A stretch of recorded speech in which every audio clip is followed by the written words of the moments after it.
Hello everyone, today I will do my presentation about the theory of realism. So let's start. The tenets of realism go back several centuries and appear to many over time as eternal truths. We see much commonality in both ancient and modern thinking about international relations. Modern diplomacy is still often based on realist theory. Realist thinkers include Sun Tzu, ancient China; Thucydides, ancient Greece; Machiavelli, medieval Italy; Thomas Hobbes, Civil War-torn England; Mao Zedong, communist China; and Hans Morgenthau, USA.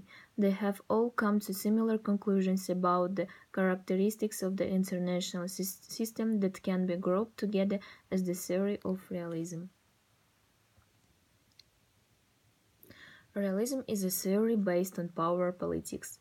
Main assumptions: states are most important actors, unitary rational decision making. International system is anarchic and conflict prone, often zero-sum situations.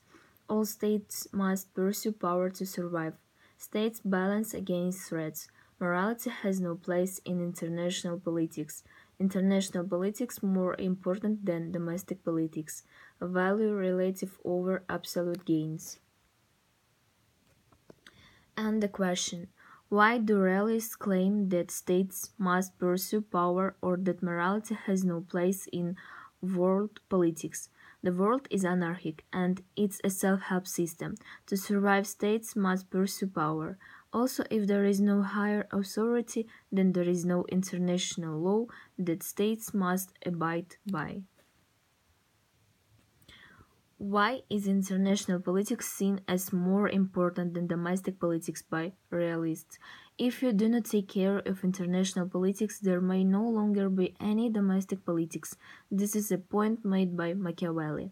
Domestic politics is only important to the extent and that it strengthens or weakens a state. Also, since states are essentially the same, domestic regime type and institutions do not matter much for world politics. Anarchy makes conflict in the system inevitable.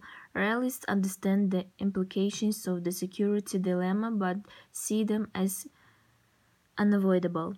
Anarchy forces states to compete against each other in a self-help system. To survive, states must to increase their power by internal development, conquest, alliances, balancing. Power. A central concept in international relations, level of power affects state strategies and outcomes of various contests, military conflicts, economic conflicts, and other negotiations. Power is both built on tangible and intangible attributes. Power leads to influence. Power helps a country win international contests. Concept used often by diplomats and other analysts to compare countries. Power is relative, not absolute. We can only say that the United States is powerful compared to others, for example.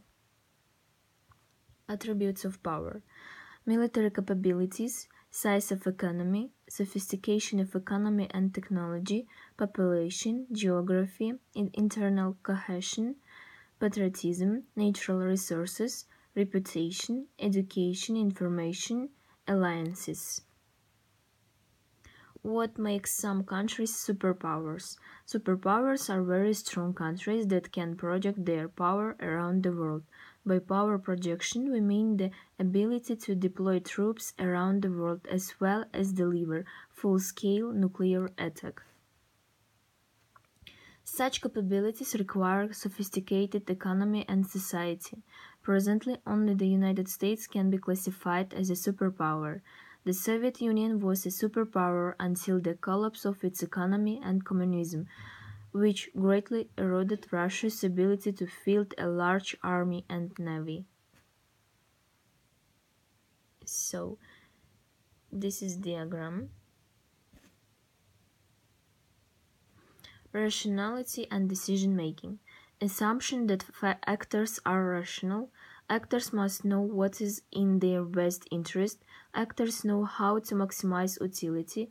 choose ranked options that maximize utility. In international relations, states are often assumed to be unitary rational actors. Rationality and realism. To realists, rationality means to value short term over long term calculations due to insecurity, value relative gains over absolute gains.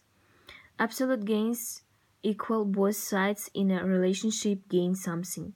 Relative gains equal both sides gain something, but one actor gains more. The balance of power.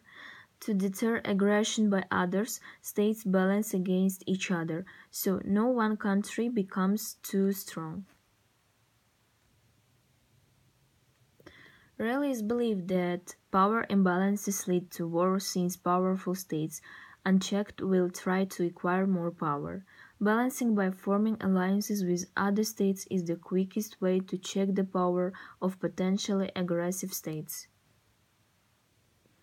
Neorealism borrows many of the traditional assumptions of realism. Differences. System structure dictates the environment of international interactions.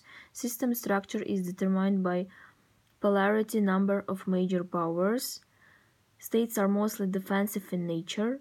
Bipolar systems are more stable than multipolar systems, balancing more effective and predictable. So, that's all. My presentation is over. Thank you for your attention.